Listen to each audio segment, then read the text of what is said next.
అంటే ఈ మధ్య కాలంలో అందరూ అన్ని ఓటీటీలు వెబ్ సిరీస్లు అన్ని చూసేస్తున్నారు అన్న దానికి ఒక క్యారెక్టర్ ను కూడా మీరు క్రియేట్ చేసేసారు. బుల్రాజు.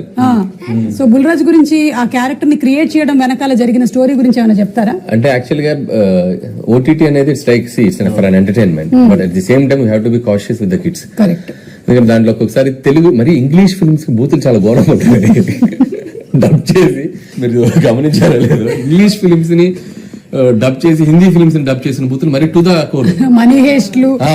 సో నాకు అనిపించింది వాట్ ఇఫ్ పిల్లలు ఎవరైనా చూస్తే వీటి ఇన్ఫ్లుయెన్స్ పిల్లల మీద ఎలా ఉంటుంది అనేది. సో అది చెప్దామని చెప్పి ట్రై చేసాం. కొంతమంది ఎక్కడో ట్విట్టర్ లో అక్కడక్కడ నా ఫ్రెండ్స్ కొంతమంది అడుగుతున్నారు, పిల్లలు ఇలా బూతులు అనొచ్చా కనొచ్చా అంటే, బాబు ఫ్రెండ్స్ మేము పిల్లలతో తిట్టించట్లేదు, కొద్దిగా జాగ్రత్తగా ఉండని చెప్పాం. సినిమా చూడకుండా జస్ట్ వాళ్ళు ఏంటంటే తిట్టిస్తున్నారు ఓ దగ్గర ఫీల్ అయిపోతున్నారు. అది ఏమి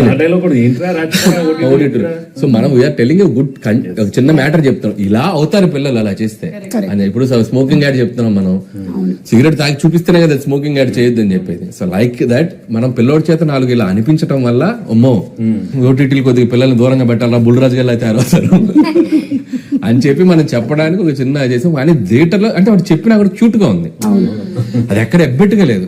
పీపుల్ ఆర్ ఎంజాయింగ్. వాడు క్యూట్ గా తిడుతుంటే. So in that way